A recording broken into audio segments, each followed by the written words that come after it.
শাসকের আইন মানা ফরজ। কোন বেটা যে শাসক কোরআন আর হাদিস দিয়ে দেশ চালায়, ওই শাসকের আইন মানা কি? ওই শাসকদের সম্পর্কে বলা হয় তারা যখন পিঠে কোরআন মারে তারপরও তার বিরোধিতা করো না। আর যেই শাসকরা কোরআন এবং সুন্নাহ মোতাবেক দেশ পরিচালনা করে না, বরং কোরআনের আইন বাতিল করে, তারা তাদের দস্তুর, তাদের সংবিধানে পরিষ্কার লেখা আছে, এই যে যারা আল্লাহর আইনকে বাতিল করে দিল, আল্লাহর আইনকে মিটিয়ে দিল এবং তাদের সংবিধানের সাথে সাংঘর্ষিক যেটা ওই জন্য আল্লাহরটা বাতিল, সংবিধান ঠিক। এমনকি যদি সংবিধানের বিরুদ্ধে বলে তার বলে রাষ্ট্রদ্রোহী। ওই বেটা তোর সংবিধানের বিরুদ্ধে কথা বললে যদি রাষ্ট্রদ্রোহী হয়, আল্লাহর দেওয়া সংবিধানের বিরুদ্ধে বললে তাকে কি বলবো আমরা? আল্লাহদ্রোহী।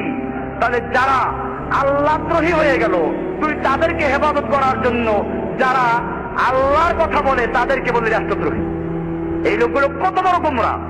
দুনিয়ার শাসকদের পা তাদের গোলামি করে তারা বলে যে শাসকদের আইন মানা ফরজ। অতএব শাসকরা রাস্তার মোড়ে মোড়ে মূর্তি বানাচ্ছে, এরপরে তাদের আইন মানা যদি ফরজ হয়, তাহলে শাসকরা আইন করে দিয়েছে 21শে ফেব্রুয়ারি মূর্তির সামনে নগ্ন পায়ে যেতে হবে, ফুল চড়াতে হবে, মূর্তির সামনে নীরবে 1 মিনিট দাঁড়াতে হবে।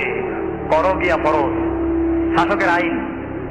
ওই আলেম সাহেবদেরকে আপনারা প্রশ্ন করবেন যে ভাইজান, আমরা কি তাহলে শাসকের আইন মানতে গিয়ে, দেশের আইন মানতে গিয়ে 21শে ফেব্রুয়ারি শহীদ মিনারে ফুল দিব না? মূর্তির সামনে গিয়ে আমরা নীরব দাঁড়াবো না? আমরা কি ওখানে গিয়ে নগ্ন পায়ে হাঁটবো না? আমরা কি দেশের আইন মানতে গিয়ে পহেলা বৈশাখ আমরা কি করবো? পান্তা ভাত খেতে যাবো না? মেয়েদের হাতে পান্তা ভাত খাবো না? আমরা কি দেশের আইন মানতে গিয়ে নেতা নেত্রীদের সাথে একসাথে বসবো না? জিজ্ঞেস করে এদেরকে। আমরা কি দেশের আইন মানতে গিয়ে চোরের হাত কাটার বিধানটা কোরআন থেকে তুলে দিব না?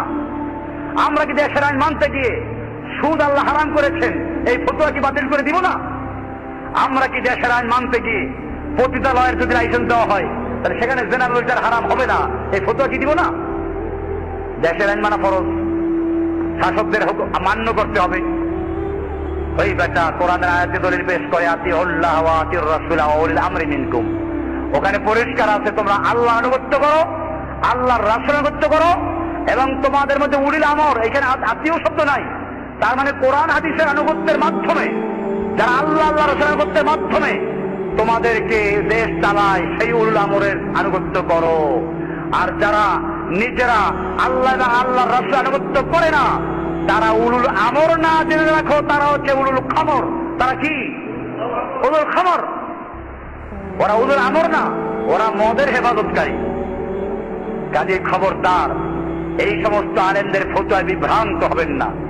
যে আলেমরা রফুলি আদায় না করলে কাফের বলে, যে আলেমরা আমিন জোরে না বললে কাফের বলে, যে আলেমরা বুকের উপর হাত না বাঁধলে কাফের বলে, অথচ মূর্তি তৈরি করলে কাফের হয় না, সুদ হালাল বৈধ করে দিলে কাফের হয় না, মূর্তির সামনে পূজা করলে কাফের হয় না, আল্লাহর আইনের পরিবর্তে আইন তৈরি করলে কাফের হয় না, মানুষের সার্বভৌমত্বকে আইন করলে কাফের হয় না।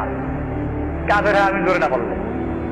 এইরকম যারা তাওহীদের দাওয়াত দেয়, আমি সেই তাওহীদবাদী ভাইদেরকে বলছি, যদি বুঝে না এসে বোঝার চেষ্টা করো, তোমাদেরকে দাওয়াত দিচ্ছি, পূর্ণাঙ্গ তাওহীদে চলে আসো। তোমার তাওহীদের মধ্যে মাথা নাই, কি নাই? মাথাবিহীন তাওহীদ। তাওহীদের দাওয়াত দাও, পুরো তাওহীদ। পৃথিবীর একটা রান্নাঘর থেকে শুরু করে বঙ্গভবন পর্যন্ত, সংসদ ভবন পর্যন্ত তাওহীদ চলবে। এক আল্লাহর বিধান, এক আল্লাহর হুকুম, রাষ্ট্রে চলবে, সমাজে চলবে, ব্যাংকে চলবে, আদালতে চলবে। এই তাওহীদের দাওয়াত দাও। নতুবা এমন তাওহীদের দাওয়াত দিও না যেই তাওহীদ ওই কবর পূজা, মাজার পূজা বন্ধ শেষ হয়ে যায়, আর এর উপরে যাইতে পারে না।